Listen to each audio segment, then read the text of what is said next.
Dear church, let's talk about emerging technology. Hello, welcome to the Dear Church podcast. I'm your host, Chris McCurley. Joining me today, Jason Helton from the Madison Church of Christ in Madison, Alabama. Jason, thank you so much for tuning in with us today and taking time out of your schedule to be with us. I appreciate the invitation, man. I'm looking forward to our conversation. Me too. And just before we jump into that conversation, tell us a little bit about yourself, the work that you do there at Madison, anything that will help our viewers and listeners connect with you. All right. Well, I've been here at Madison now for about 16 years. I came right out of college, and for the first 10 years of my ministry, I was a youth minister here at Madison. And for the last 6, I've been in the role of media outreach minister. And my wife and I have 4 kiddos, and ranging from about to be 9 here in a couple of days, all the way down to a little over a year. So we're very, very busy with all of that. But I've got an undergraduate degree from Faulkner University, and then just wrapped up a master's degree from Regent in in online ministry.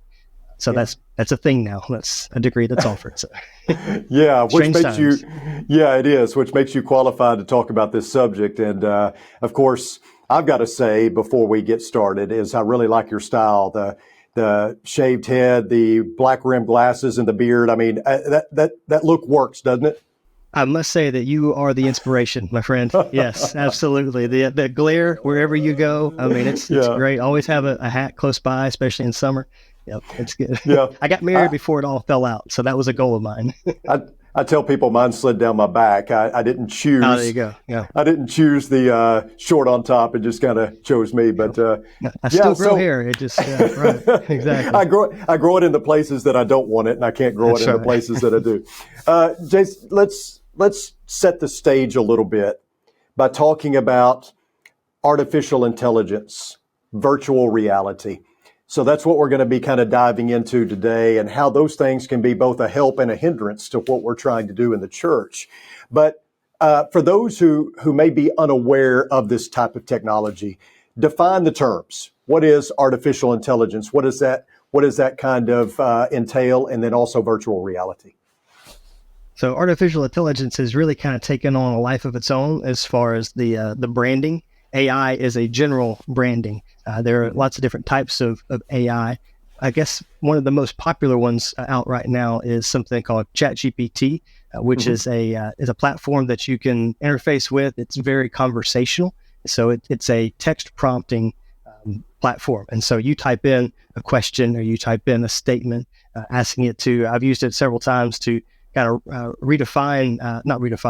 reword a statement, help me to get some different options of how is it best to get this idea across to different groups of people. And it's basically, you've probably heard the term large language models, which means there's just a massive, massive amount of text and language that has been fed into, for lack of a better term, this AI database.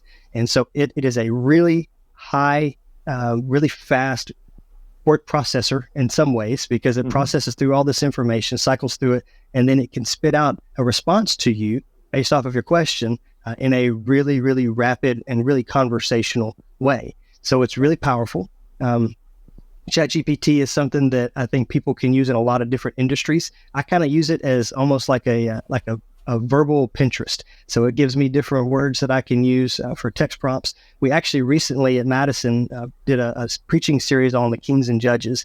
And I've been sitting on an idea for about 5 or 6 years of doing trading cards. I wanted to do that originally to kind of get our kids connected to our elders or ministers, leaders in the church. And I just never could find the right opportunity to do it. Well, as we were talking about how can we connect our young people to the sermons more effectively, talked with one of our artists that worship here, and originally he was gonna draw out all the kings and judges, and we were gonna make cards out of that, and we got into it, and just it's a monumental task. Well, one day as we were talking, I said, well, why don't we use AI? Just really half joking, and he went and found a platform called Midjourney, which is you feed it text prompts and it gives back these images, and it's sometimes it's all over the place. It's basically it's been trained off of the data of the internet and other large data sets, large pieces of data. And so when you say a bird, it now understands what a bird looks like. They've been refining this AI technology for years. NVIDIA finally came out with a processor that that is almost instant. And so now you have the engine power, you have the guys at Stanford that had all the algorithms that worked, and then you have this huge data set in the internet and social media that can feed it information. So when you talk about learning, deep learning, the prompts that you give it will constantly refine the search, essentially, is to put it in layman's terms. What we're normally do with a Google search, it refines. So each time you get information back, you can say, yes, that was helpful. No, it was not helpful. It knows, okay, now this is not a dog, or this is a dog. So they've gone through this process for years. And Midjourney is one that produces images. And we took those images and we typed in prompts like, give me a ancient Palestinian warrior. And it would come up with all these different images, and we would slowly refine that. And then eventually I would take that, I put it in Photoshop, tweak it, we put a little border in there, and we have some pretty legitimate trading cards that have some image of people like Ehud and Samson and all the judges and kings that were highlighted. And so we had those cards that we gave to our shepherds each week, and the shepherds then each kid would come up to the shepherd and ask, hey, the shepherd would ask them, what did you learn today? What did you hear in the lesson? And they'd give them 1 or 2 facts about a king or a judge, and they'd get a trading card. And our kids loved it. In fact, our adults loved it too. Much so that we ended up having to print more. But this was, in my mind, it was a really, really good way to leverage technology to not just teach our kids, but now we're also creating an opportunity for conversation and a relationship to grow and to develop. And it's been one of the most successful things that we've done as far as getting multiple generations connected to each other. And we used modern technology to do that. So AI is very powerful. The challenge with AI is it's also very realistic in a lot of ways. I think that there's 2 challenges I see for the emerging generations with regards specifically to AI. I think they're going to struggle with identifying what relationships are worth investing in. I think we live in a digital age where it's really easy to see your technology as a relationship. And our kids, I kind of liken it to back in the 90s. We had those gigapets, a little Tamagotchi, little digital keychains, and you had to feed them. You had to make sure they got the rest. And if you didn't, they would die. And there was a part of you that was sad because this little piece of technology was no longer alive, so to speak. Right. And that's a really simple analogy for now. Just imagine 2 or 3 in the morning, you're messaging back and forth with what we as adults know as a chatbot, but what our kids hear is just a conversational interface. And so they're developing a conversation with this chatbot, with this piece of technology, and it's giving them basically a reflection of the world's thoughts on the deepest questions of life, whatever they ask it. So the power can be leveraged for good in a really creative way, but it's also very dangerous. If our kids are developing these synthetic relationships with technology, then when a parent goes and takes their phone away, we think we're taking away an object that distracts them and does all these other things, but they feel that it's a relationship that you're removing from their life. So they react to it very differently and they relate very differently. So AI in particular, if you have to do with those trading cards, we had just a little tiny little spot to put text in. Well, I can't summarize the life of David in 50 words very well, but AI did that for me. So I'd put it in ChatGPT, and then I would make sure that it's accurate with scripture, and then kind of modify here and there. So it can be really helpful in those kinds, especially in teaching. I call it it's the flannel graph of the 21st century to be able to create these images of scenes that we don't know, but our kids are more visual than they've ever been. It's a great teaching tool. But again, the danger on the other side, the second challenge I think they face is identifying what is truth. And that's always been a difficult task, but now more than ever, because everything looks real and everything looks true. But you got to do a lot more digging. You got to do a lot more research to find original sources and that sort of thing. So I think that's maybe a general overview of AI in the context of church. Yeah. By the way, I love the idea of the playing cards. That's awesome. That's cool. But also, I think anything that comes along technology-wise that is new, especially for certain generations, kind of scares us. There's a bit of fear. For some, there's just a fear of even, owning a computer and trying to navigate that world and figuring it out.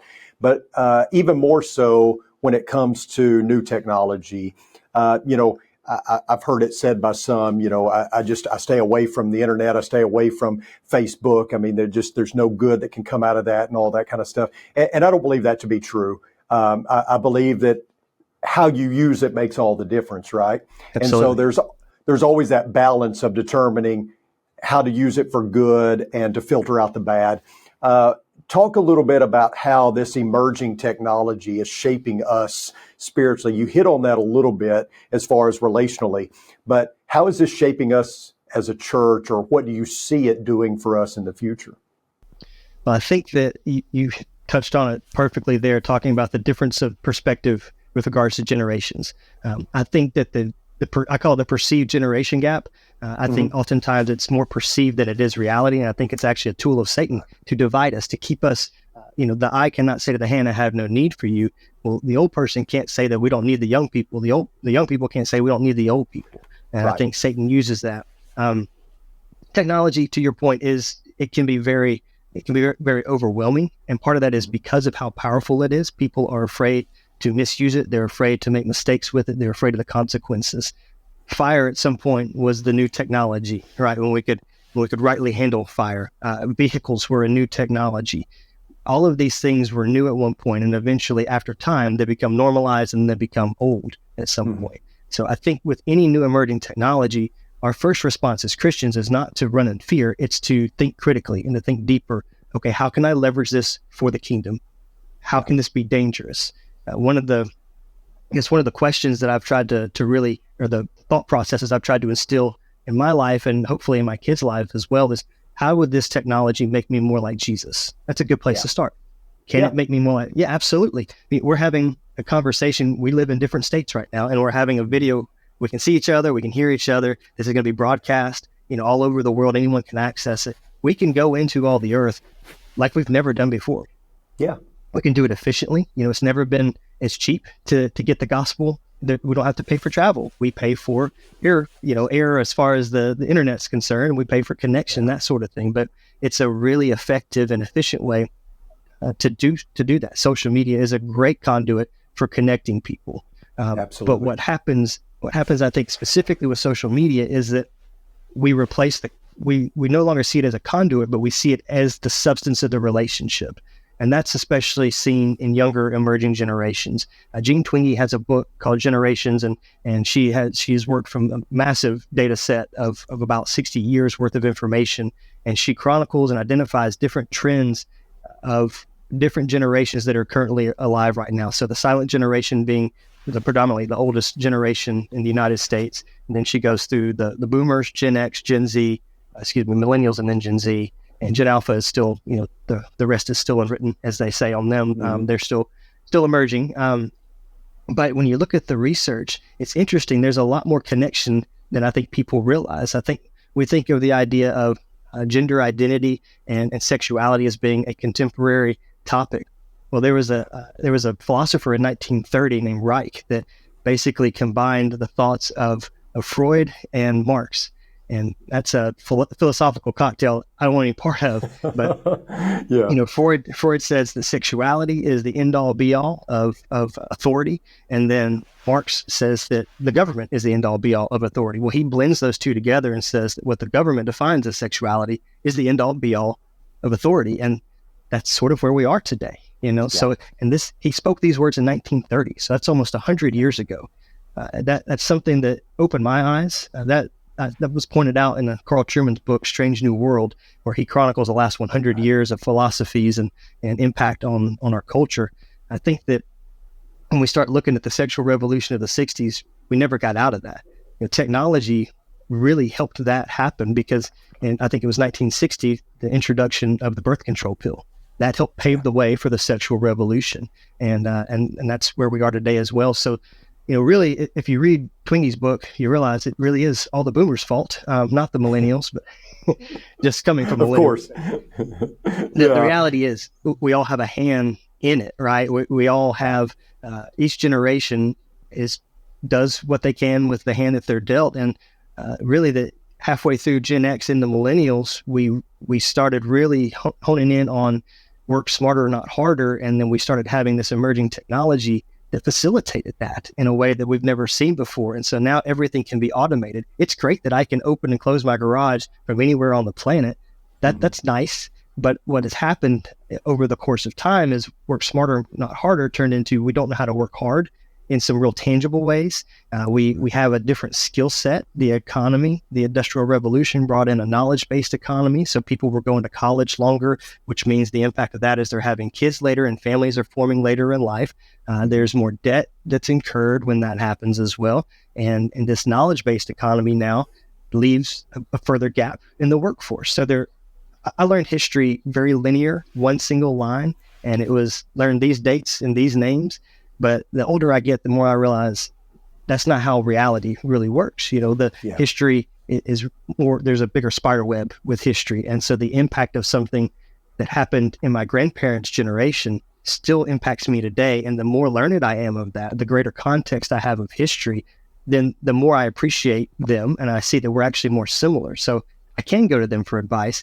They come to me to help operate their phone, but I can still go to them and learn about the core truths that when technology replaces relationship, even in our perception, that's where we're in a dangerous place, because then again, we're cultivating a relationship with our tech or with our devices as opposed to the people on the other end of that.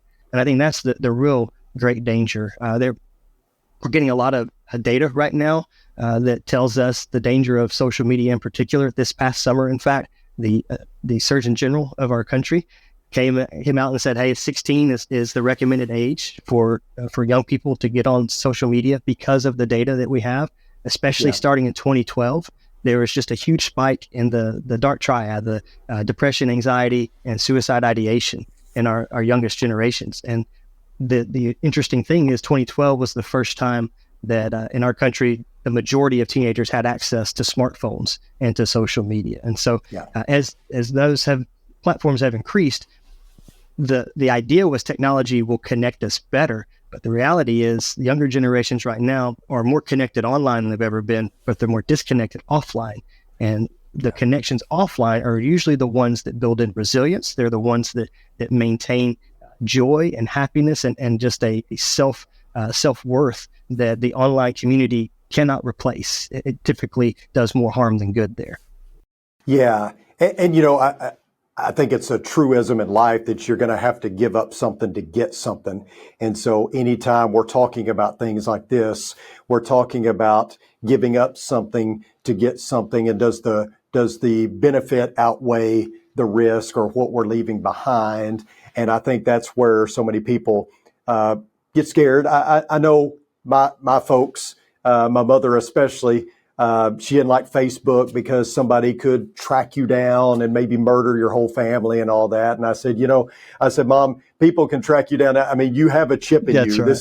This is the chip that's in you. They can follow you with your cell phone. I mean, we're just talking about this before we came on with the producer, is that, it's interesting. The other day we were talking about kayaks, and I was thinking about getting a kayak to fish. And, the next day on Facebook, all the ads were for kayaks, so that's right. Obviously there's a big brother type of fear here. Someone's listening. Someone's listening, through the microphone on your phone or whatever. But at the same time, there is a sense where I believe that as ministers, we should embrace the technology. I think PowerPoint has been a good thing overall. I think it helps as many people are visual learners. I think the use of video content in a sermon can help drive home a point, things of that nature. So you've talked a little bit about the consequences. Talk about what AI, virtual reality, and this new technology is going to mean for the church going forward. Yeah, I think there are very few organizations that put out more content every week than local congregations, right? We have Bible classes, we have sermons, we have afternoon Bibles. We have all of this good spiritual content.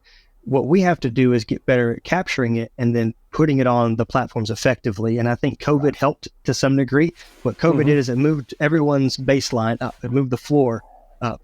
But then we got comfortable there. And so now everyone has online giving and everyone streams at least their worship.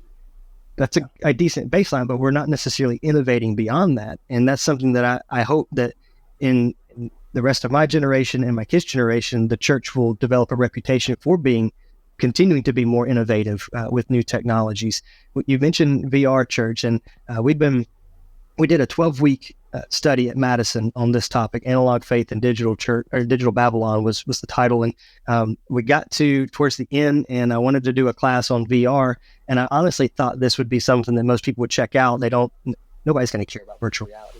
It was by far the most engaging conversation we had, because it really came down to a question of what is the church? And what does it mean when Jesus says, wherever 2 or 3 are gathered in my name, I am there with them in their midst. So if you and I are gathered now, but we're not in the same location.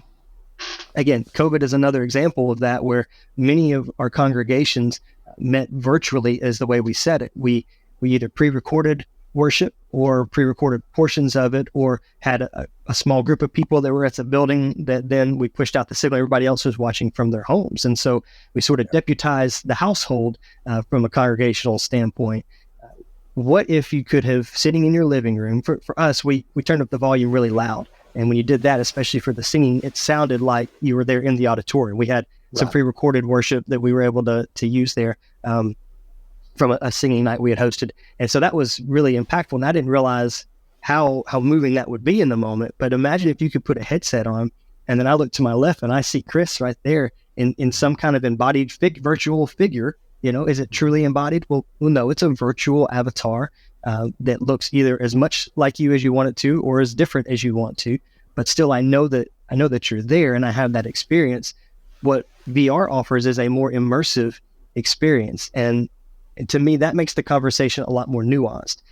What are some things that we do on Sunday? We sing together, we pray together, we confess sin, we even do announcements together. We can do all of those online. The only thing we can partake of the Lord's Supper together. The only thing I've found that you can't really do virtually is online baptism. But there are groups out there that are trying to make a case that, well, if you're baptized online, this is where you're gathering. So if you can do all those other things, why can't you do that? These are really important, nuanced conversations that the adults in the room today have to be having, because wherever we end on this is where the next generation picks up. So right now it's still kind of novel to us. But it won't be novel in just a few years. It'll become normalized, right? If something is normal, that just talks about the frequency of it, right? It means that it happens often. So once it gets to where it's not new or exciting, it's just commonplace. Well, then that's really going to be an interesting place. If we have not taught our kids or the next generation how to think about these things, if we truly believe that Scripture is meant for all ages, then it's going to apply to whatever the next digital age, the post-digital age looks like. But what's consistent, I believe, is how we think about technology. And it's all around us. And so that's one reason why I think it often gets overlooked in the churches. In fact, when I was studying for this class and putting together some workshops on this topic, I couldn't find any material in the church that really discussed it. And I think that's a problem. I don't think that we're really having these conversations in our churches. And oftentimes like you said, we are a little more hesitant to embrace technology. And so we don't then think deeper about them. But again, it's all around us. And if it's all around us, then we do need to have some level of critical thinking that goes into that. You had mentioned earlier about the idea of like convenience and things like that I think technology offers comfort and convenience. Oftentimes that's the rationale for creating new technology. And our equation is convenience equals value. The greater the convenience, the greater the value. But I think the real equation is convenience plus cost equals value. There's a consequence to every convenience we have, and that includes the technology that brings about that convenience. And we have to learn to discern wisely, according to Scripture, is the cost does that still yield the same value? And if it doesn't, then we need to know how and why to explain that to the next generation, and how we can move about. If you find an Amish community, you quickly realize it's easy. It's possible, not easy. It is possible to live with minimal technology in your life, which means that all the technology we have is a choice. Which, if it's a choice, it's a responsibility, and we need to have quite a bit of discernment there.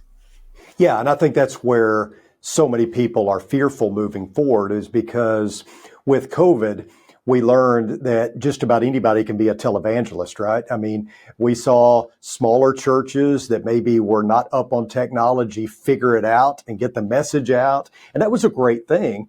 And since then, we have learned that while it was good for the time, it can't take the place of in-person worship and being together, because you can't carry out the one another passages that Paul's talking about without being together, right? Without one anothering. But at the same time, there are folks who still are vulnerable, maybe who are fearful, whether reasonably or unreasonably. And so they've stayed home, and some have just decided they like the convenience. And so they're going to continue to watch online, and they're not going to join in person, and they feel that that's acceptable. And so there's all this discussion about, well, maybe we should just do away with the live stream and give people no other choice but to come here. But, we found that we have people tuning in from all over the world to our worship services who never did that before. So that doesn't seem like a very logical response or the best response. But I think when you talk about all these things, it starts to make us uncomfortable, because we're thinking, well, so what is it going to be in the future? Is church just going to be some virtual kind of experience where we don't even meet at a building anymore? And I think what you're saying is that's why we need to have these discussions now, is so that we train our people and the next generation to say, look, embrace it for what it is, but don't let it be a replacement for something else. Am I right? Yes. I also think that I don't think that it'll ever get to this exclusively virtual state of life. And if it's simply because the data shows that that's not healthy. The rate of all of those, that the dark triad, that doesn't get better with VR. That doesn't get better with more technology. And what's interesting, especially when you get into talking about sexuality and sexual addiction, pornography, the prevalence there, the way it's actually remapping the brain today, because the chemical reactions and responses to intimacy that are God designed are now being hijacked by virtual experiences. And so young people that have sexual experiences with regards to pornography years before they ever have an actual physical sexual experience with another human, well, that's a completely different experience than generations before. So if a 60-year-old and a 16-year-old both get addicted to pornography, it's actually easier for the 60-year-old to overcome that addiction, because he's got decades of analog experience already built into his neural pathways. Well, the 16-year-old does not. What we're seeing is more technology. Particularly, I'm a big advocate of having tablets and things out of the classroom, especially in the elementary ages. The data is just not there. It doesn't give them an academic advantage. It actually does more to harm them in the long term. They're more distracted. They can't concentrate, can't think deeper. I had a friend who works in the industry of technology. He says, I can search quicker, but I find it more difficult to research deeper. And so I can quickly go and do a Google search, but to actually think critically. I've got a friend, she's an assistant principal in a local middle school here, and she says we're actively trying to get tablets out because it doesn't help. Their handwriting is atrocious. It's all of these other consequences. So the idea that more technology is going to make all of that better doesn't make any sense. It's Wendell Berry has a quote where he says that the cure maintains the disease, and I think that's very, very accurate here, to where Zuckerberg has built his entire kingdom on, we're going to connect the whole world.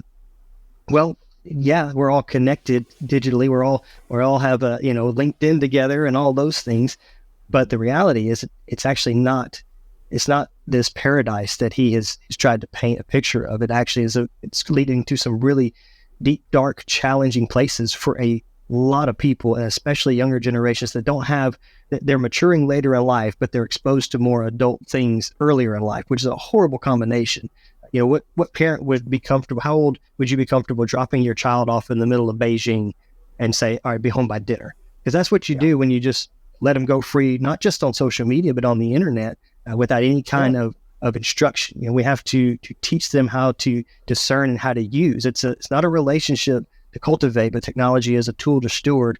And if we don't think deeper about that, then we will find all of the negative consequences. So I don't think the church will ever, or just life in general, we're not going to be like the Jetsons. I don't think, unfortunately, although we're close with Rosie, the having our robot vacuums and all that kind of thing. Exactly. There'll be some pieces of that. Yeah, I agree. And everything that you're saying, while some might be fearful, I get excited because the Ripple of Light, who produces this podcast and has from the inception, is an organization, a ministry that we support here as a church. we contribute to them financially, not just for the podcast, but because of the mission work that they are doing. And it truly is mission work because they are in the mission field of the internet. Their belief is that, you want to be where most people are gathered, where the biggest number of people are gathered. And that is certainly the internet. And it is the modern day marketplace. Jesus went to where hordes of people were. The marketplace was one of those places. And so that's what Ripple of Light's purpose is to be where there's a large gathering of people, and they believe the internet is the modern day marketplace. I think that we are missing an opportunity if we just push away the internet and say there's nothing good that happens there, because millions of people search for God every day on the internet. Millions upon millions are on the internet, whether it be in social media or wherever it may be in those platforms. If we are to be a light in a dark world, then certainly there's darkness there as much as there is anywhere else. And Absolutely. I think what you're saying is do your research, figure out the places that we can be and do the most good, but also make sure that you have a discerning eye to say this is something that's not good and we want to steer clear of that. So I love what you're saying about embracing the emerging technology instead of having a knee-jerk reaction like this is not good, it's terrible, let's just disavow all of it. Yeah, Scripture warns of even when you try to help a brother in Christ, be careful that you yourself don't get pulled into that same temptation. And I think that's a very real warning, especially if you struggle with addictive personality and addictive nature, then helping someone that's caught in addiction, that could be a challenging place for you to be. I think the challenge for the church has always been the challenge of the church to think critically about the time and culture in which you live. I believe the same as you. I think for such a time as this, I think we exist in this digital age to be able to glorify God and to grow his kingdom. And I think he's given us just an unbelievable amount of resources to do so. That doesn't mean that it doesn't mean that we don't have to think critically. We don't have to think deeper. The challenge that Satan has always put in front of God's people was not just deception, but distraction. These technologies that we can use for good are also massively effective at distracting us. And you go back to the garden, that's really essentially what Satan did. You could make a case that he distracted Adam and Eve from the truth that God had given to them. And he's been doing that ever since. And so if your technology distracts you from good, if it makes you more efficient, that's great. But for what end? What are you doing with that new time that you have? Are you able to steward that for the kingdom? Great. If you're not and you're filling it with more entertainment, well, entertainment is more central to family life than it's ever been because it's so easy. There's no, growing up, you had 3 or 4 minutes, like go run to the bathroom, go get a snack real quick, and then your sibling was in the living room. Hey, it's back on. You gotta run back in. You had a commercial break. Some of these natural stop gates that were in place that didn't just give us this unlimited streaming and unlimited idea of infinite scroll. We had limits that were built in just because the technology didn't lend itself to infinite. But that infinite scroll over there that you see on YouTube or on any kind of content, you just constantly serve with more content. Infinite is not eternal, and it doesn't usually bring about eternal-minded people when we invest in what the world calls infinite. I think it's really important for us to differentiate between the two of those because we allow ourselves to just be consumed with this ease of access and this just overabundance of anything, really. I mean, on Amazon, you can buy 100 of anything you can imagine instantly and have it shipped to your door. You don't have to leave your couch anymore for anything, really. And that's not necessarily the life that we were called to live. I don't think when Jesus said that I came that they may have life and have it abundantly, he meant that we were going to have an abundance of things in this life. In fact, if you read the New Testament, it yields a very different picture than that. But I think if we allow ourselves just to listen to the world and to the culture that is also prevalent on these technologies, then we're going to end up in the wide and easy way that it involves zero effort or it involves zero, just apathy, really. And that's the way that leads to destruction. But the way that leads to eternal life is difficult and challenging. It's narrow, and there are a few who take it. So it causes us to pause and to think critically, think a little deeper about how we utilize technology and what is it forming and shaping in us. Is it making us more responsible, Is it making us more opportunistic to grow the kingdom and to tell people about Jesus, or is it making us more, especially coming up on an election year, is it making us more ornery, more opinionated in our opinions that are, when it comes to opinion, Christians are willing to submit to another person, right? And that's not usually the culture that is cultivated online. At Meet the Press a few years ago, Condoleezza Rice was being interviewed, and this is at the time when Donald Trump was president, and she was asked, if you were the Secretary of State, how would you counsel the president with social media? And she smiled gracefully, and she said, I would encourage the president that Twitter and tweeting are not the best place for complex ideas and complex conversations.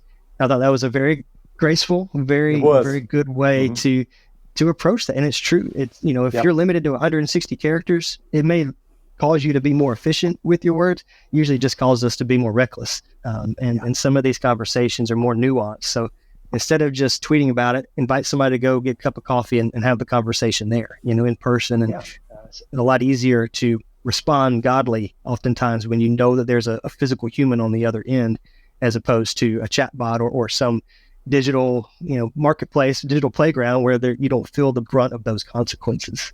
Yeah, very well said. Jason, I know you're putting together a seminar to present this at other churches. Tell us a little bit about that, plug that, and let our viewers and listeners know how they can sign up for that. Certainly. You can reach me at jason@madisonchurch.org. I'm also on Facebook and Instagram. And I was doing research for grad school, actually, and realized that there wasn't a lot of content out there within the church with this topic. And so decided to go ahead and put a date down to teach a class at Madison. So I'd be forced to, to have an end date there. And from that 12-week study, I've got some flexibility there where I feel like there are at least 5 topics that a church can benefit from. And we start with the generation gap, or the perceived generation gap, to try to let people understand all generations. It's not intended to be a parenting workshop. There's some folks out there that do those, and they do them very well. I wasn't looking to duplicate that. I think that this particular workshop scales up a bit. And so these are conversations just about technology, not just how to parent your kids with social media. That's one of the sessions, but I do think we need to think deeper of the analog consequences to the digital choices we make. And so that's another topic that talks about a lot of the trends and the data that we're seeing now of the anxiety and depression and things that are actually forming and shaping our younger generations as a direct result of the technology that they have access to. We have one topic that I think is really important, and it's the topic of sexuality and technology. And we do a pretty deep dive on the destruction and the horror that has come about with pornography addiction. I think the pornography pandemic has been around a lot longer than the COVID pandemic, and is actually a lot more severe. And that's not to minimize COVID. That's to put the reality on exactly what's going on, because it's not just a teenager issue. It's not just a college student issue or a young professional. It's grown people issues as well, because the access to lustful content, and not even just hardcore pornography, but lustful content on any social feed you have during spring break time, people you're friends with, you'll see things that cultivate lust in our hearts. And we're not prepared for that. We're not designed for the super stimuli that it offers. And so we have a pretty sobering conversation about sexuality and technology and the impact there. And then there's a few other topics that I have a PDF I'll send to you. We can maybe link in the description if folks want to take a look and see what some of those other options are. We could do a session geared just for teens. Some of these conversations are geared specifically to the adults in the room, and not necessarily for the teenagers. So that's a little bit different approach. But I think the overall emphasis of the Analog Faith in Digital Babylon workshop is to get us to think deeper about how technology has a place in our lives, to make sure that we're using it and stewarding it, and it's not using us and leading us in a way that doesn't lead to eternal life and doesn't lead us to be more like Jesus. We want our technology to cultivate the fruits of the Spirit, just like anything else in our life. Right. Education is key. That's really good stuff, Jason. And I want to tell our viewers and listeners that if you have a question about today's episode, you can email me at chris.mccurley@rippleoflight.com. I know Jason gave his email a moment ago, but if you want to email me with a question for Jason, I'll make sure that I forward it on to him, and I'm sure he'd be glad to respond. And Jason, thank you so much for bringing this topic to us, and did a great job with it. And I think something very important for us going forward to understand and filter and embrace and all that kind of stuff. So thank you for doing that today. Thank you so much for the opportunity and the invitation, and greatly enjoyed it. Absolutely. And thank you all for tuning in. Until next time, may the Lord bless you and keep you. Sincerely, Chris.